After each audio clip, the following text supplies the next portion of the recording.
Hi, it's Tim from Toy Tinker Tim, and this episode I'm taking a look at the Kenner Rebel Armored Snowspeeder from 1980.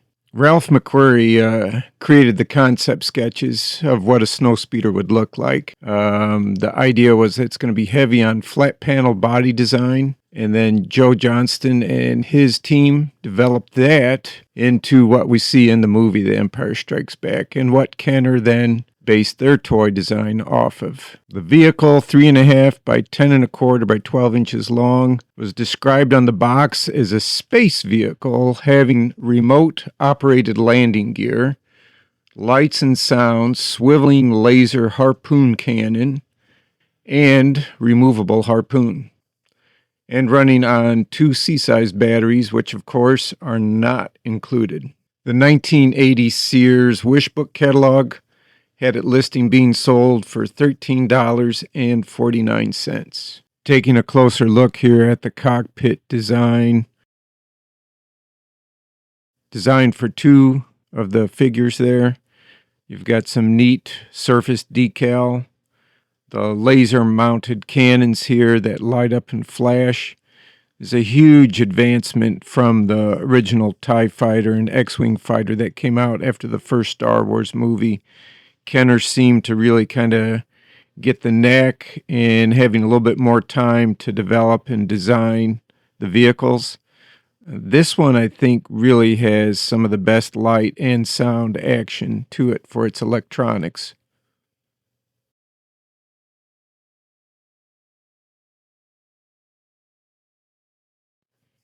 So we'll go from an overview to taking a look here at the underside a little bit.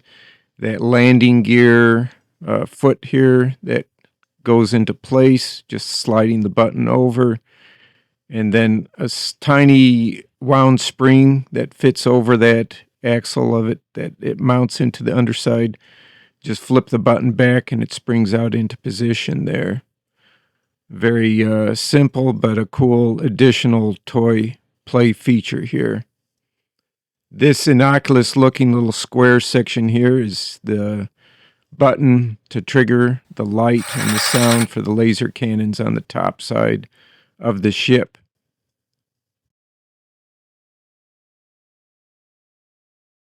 The decals on the ship just add to the play feature. They don't really distract, but they just help highlight and accent the designs of it. It's one of those toys that's just very cool to even look at. It doesn't have to be in motion. It's very eye-attracting, the design, well thought out again from the original creators, Ralph McQuarrie and Joe Johnston. And it's a very cool collector's item.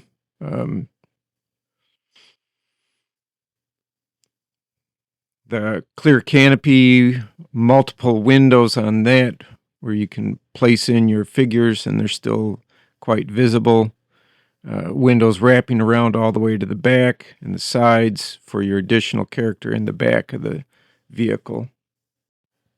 So now I'm going to get into a little bit on the repair and restoration of this toy. It was very yellowed, splotchy looking. The plastic, not so gray as it was, kind of a yellowish gray color. And then on the underside, there's a large stain. As I tried to kind of trace that all back, it looked like probably at one point there may be some water that had gone through the battery compartment on the toy, and this rusting corrosion had basically followed through the interior and leaked out through the outside of the ship here. So it's one of the things I was working on to get removed, to clean that up. Otherwise, mechanically, it's all pretty sound. The one that I have here, the little foot pedal switch there for the landing gear, all of that works well, and pieces are intact, decals, and for the most part, in good shape. The laser cannons, for some reason, are really wobbly, and even though I don't get into that part on this, I really just took a quick fix approach and took some plumber's tape, the white thin plastic material that's used to wrap around pipe threads, and wrap that around the edge of the laser cannon tips, and then just reattach those through the socket to get a good tight fit there.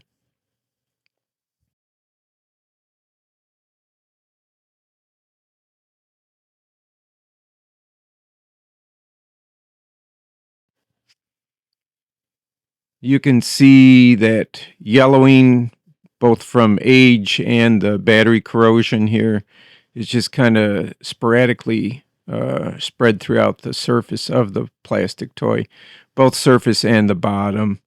So I want to get that dinginess off, get it back to a little bit of a sharper look. I'll be using the gel treatment for lightning, and just to clean it up.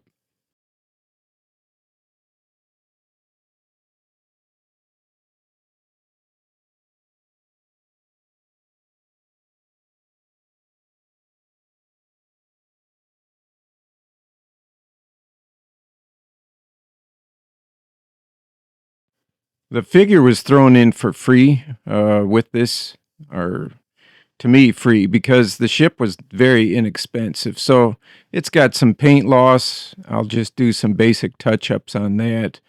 Uh, Keep it still looking it's vintage, but just a little bit more cleaned up on the paint loss element. Just some simple cleanup touch up there on those.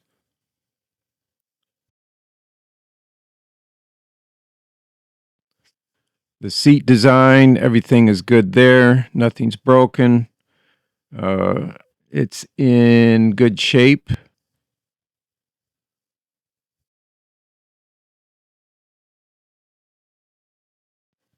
Here, taking a look inside the battery compartment, the lid's in good shape, but you can see on the inside plastic how the yellowing is on the rest of the ship. But there's where some of the leaking is at. There's not much corrosion on the terminals for the batteries, but I can see from the staining around in there, that must have been where the corrosion and the spreading of that rusty coloring kind of leaked and ran through the interior part of the ship out through that bottom side. I had checked the ship with some batteries here, and even in the corroded state, everything was working fine. So just some basic touch up on those terminals, baking soda, vinegar, even just a little bit of a plastic eraser to polish, to clean that up as well. With the gel whitening approach, I won't have to lose any of the decals, so they will stay all original, fortunately, with this process. Uh, all the other parts seem to fit up still fairly tight and fairly well. Just the laser cannons are kind of wobbly, one very loose. So going at the initial kind of a test cleaning here, I'm using vinegar on the Q-tips here, and just trying to see if that will help remove some of that staining, to get that back, to lighten up and come out. And yeah, a lot of the staining is coming up onto the Q-tip, but the plastic is not really lightening up that much. So there is surface discoloration that's coming off, but the staining is really into the plastic material. It's a little bit more harsh on how that's gone below just the surface of the plastic. So it's pretty much at this point, it'll get a pre-treat, pre-clean, but I've pretty well made up my mind for sure at this stage that I'll be using the gel whitening. And even at that, I'm not sure how the gel whitening will affect or remove this rusty stain color.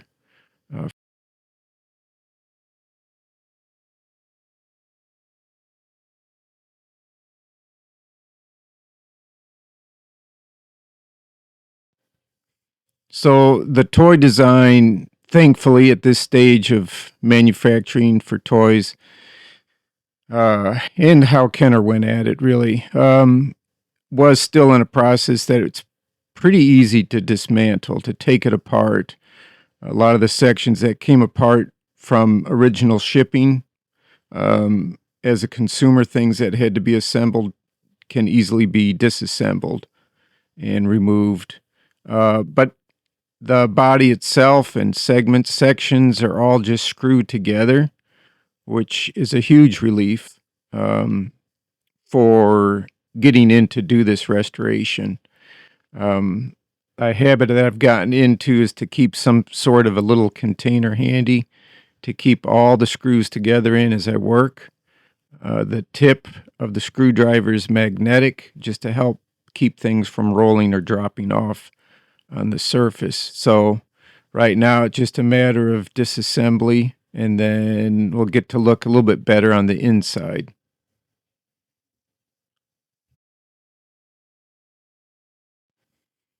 So as I remove the two halves here, it's kind of neat to see on the inside that red tape that was from manufacturing still in place.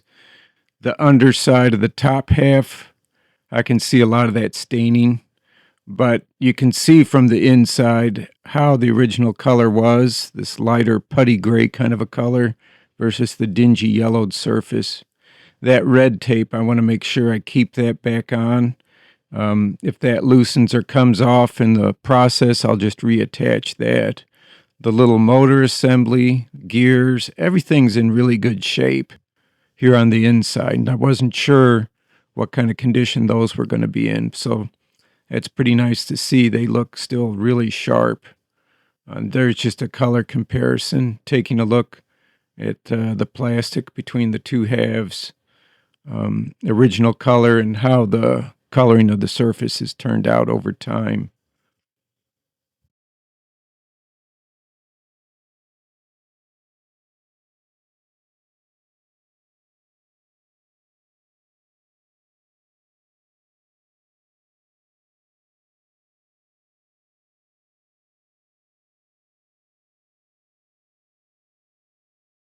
I can see here in that battery terminal the corrosion, but it could be a lot worse. I've had some of these vintage toys where the parts are just kind of snapping through. The metal is corroded all the way through. So this isn't so bad at all. The color looks bad, but it's not that bad.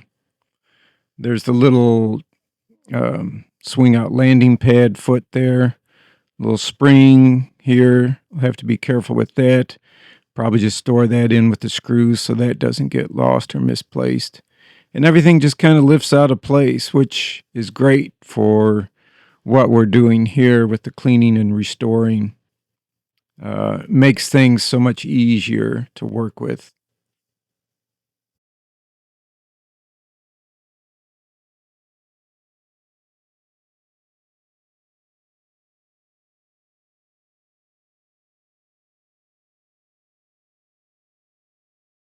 There you can see that little notch there, how that spring mounts into place through that to keep that so it kind of triggers and flips out there that way.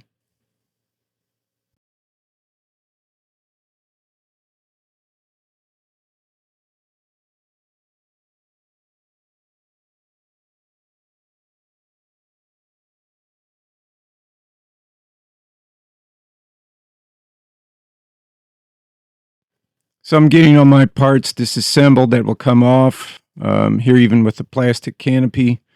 Little windows just pop off of that, so I can even treat the canopy. Again, I'll probably just really look at gel whitening the surface of that, not the interior.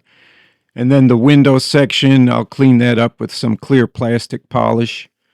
Get some of the scuffing. Maybe it'll lighten up a little bit of the yellowing there too. And there's a little back windows too as well that pop out. Sometimes those are missing, so if you're looking for them on auction, be sure and see if the rear windows are in place as well. They can be a little tricky to find secondhand. Also, while that's apart, it's a lot easier to remove that rear gun. Just squeeze the tabs together from the interior to get that out safely without risk of cracking or breaking something else.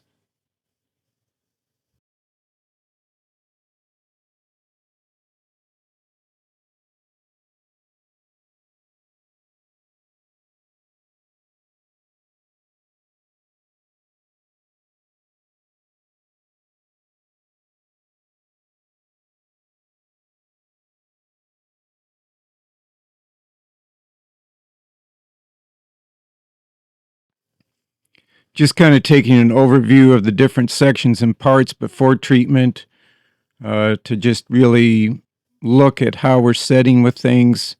A lot of dirt, dust on there as well from just storage probably. But then also that very spotty, irregular yellowing that comes up on the surface of the ship, the outer exposed pieces. So cleaning up those canopy pieces here with the clear plastic polish, getting them to be able to see a little bit better view too of the before and after of cleaning those up.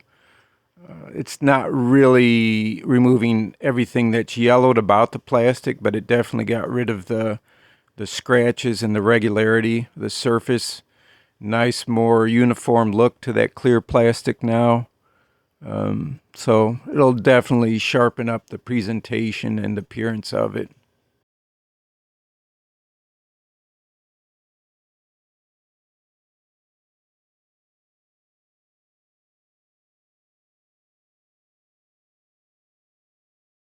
Just as a precaution before I go to start doing the gel whitening on the ship, where there's decals, I've brushed on some liquid latex over those. And that way, when I put on my gel whitening treatment, for sure it won't affect the paper. I've not had any bad experience with that gel whitening so far in decals, but this section, especially with that rust on there, I might be doing multiple treatments and perhaps just longer treatments as well on that. So just as a precaution, I brushed that thin latex, and that'll just rub right off when I'm done. The motor section and gears I taped over just so that they don't become dislodged. For what I'm doing, there's no reason to remove all of that out. The wiring, everything can stay intact for that treatment. So it's a pretty user-friendly approach to work with the gel. I have a link here for the recipe for this gel that I use. And applying it, you don't have to submerge anything or go to any extreme. It's just a matter of just brushing it on. Kind of glop it on fairly thick, especially in areas like this. And then I'm going a little bit thicker on there because I am anticipating using more exposure to light to treat this. So I want it to go on thicker just to make sure it doesn't dry out in the process here.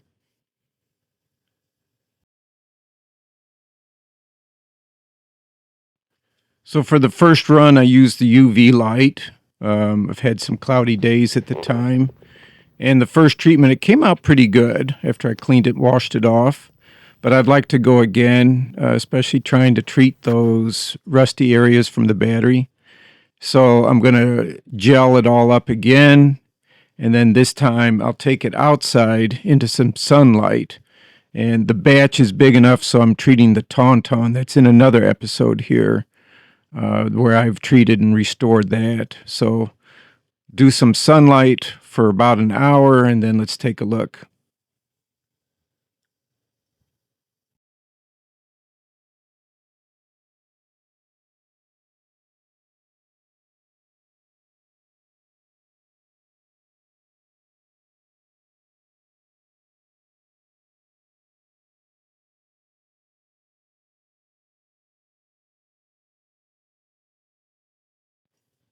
So here we go after the sunlight exposure. Rust stain area is lightened up. You can see in comparison here on the top half of the shell and the bottom half of the shell, the interior plastic of the shell was unyellowed, and they're both matching up pretty nicely in the shade. They're even, they're equal. It's kind of back down to the original color of the plastic on the surface. The liquid latex that I had brushed on over the decals, at this point I've rubbed that all off. There's a little bit of flex here and there, but that all removed right off, and decals are all original. Everything stayed intact. So yeah, I'm pretty happy with how that turned out. That looks good. So I'm going to do a little bit of edge treatment here on that section because of the sun was just on the surface of it. But at what I'm seeing so far, I have no doubt that gel treating the underside and maybe this one little corner there by the arrow decals there, I might touch that up a little bit more too. But it's pretty good. I'm pretty happy again with that gel treatment. And like I say, with the gel, none of the wiring or electronics have to be removed. And that's all able to just stay in place with the treatment. On the bottom side, you can see here, I haven't removed the latex yet off the decals, but the yellowing is gone from the battery. So that's really good. And then, like I said, to get that latex off, you just rub it off. It's not a big deal. It just comes right off, but it's a simple step. Protects and makes sure your original stickers, everything is not affected by any of the gel whitening. So to me, that's pretty awesome. You can keep those all original without stripping it down and then going back for reproduction decals. So it keeps up the original characteristics and designs of this vintage toy.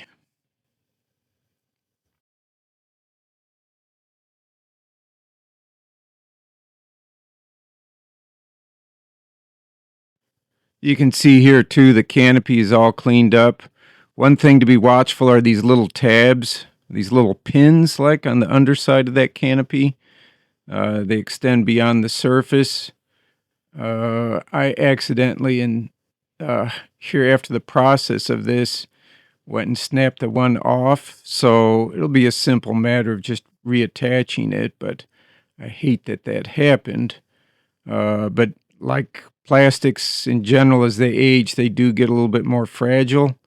I've got the piece, so it's okay. I'll get it re-glued. It's like a super glue adhesive is what I use for these types of things. So it'll just be a matter of making sure I get that lined up properly and get it into place and glue that back on. So it'll be okay. It's just one of those things, so I kind of hate it, but it'll be all right. And there we go. Everything's reassembled, put back together. Like I say, the laser cannons were a little wobbly, so I used the plumber's tape. It's a pipe tape, white Teflon. It's used to put onto pipe threads when you're threading pipe together. And I just wrapped some of that around the end of the barrels that attach to the ship to firm up the fit there versus getting into too much other altering or changing things on a permanent basis.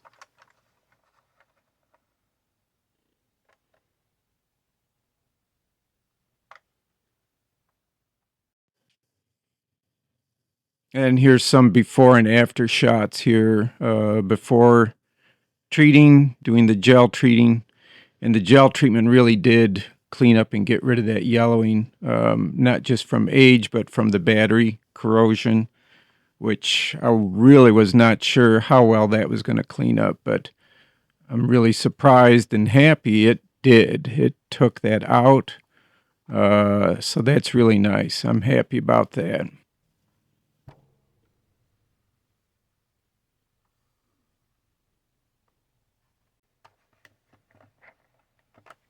Here's just a quick look at my little figure here that came with the ship. Just did some basic paint touch up with him. Very basic stuff. Like I say, I am not out to try to make him look like he's never been taken out of a package before, but just clean up some of the really rough wear on him, and he'll display nicely with my snow speeder that way. But the project really turned out nice, I thought. Like I say, this is one of the really cool Kenner vehicles that they put out from the line here, this vintage line, the original. Um, the motor, the lights, everything are so much better than their first ones. Like I say, too, I think they had that time to develop and make it a little bit sharper this time. It's very cool. So it's a neat one to have in a person's collection. And I was fortunate that the electronics were together. So here's just some final looks here, the before and after that really heavy rust staining and how they turned out after the gel. So uh, that's my episode here. It's a cool vintage toy. And if you have the opportunity and you want to clean it up, there were some ways here that I showed you. You can do it there as well. And keep your vintage decals and things like that intact. So be sure to share with your friends, other collectors you know of who are into the vintage Kenner toys. Hit the subscribe button. You can become a behind-the-scenes member here. Get additional info on future projects, things that I'm working on, and get early advance screenings to things like this episode as well. So, as always, thanks for watching. Toy Tinker Tim.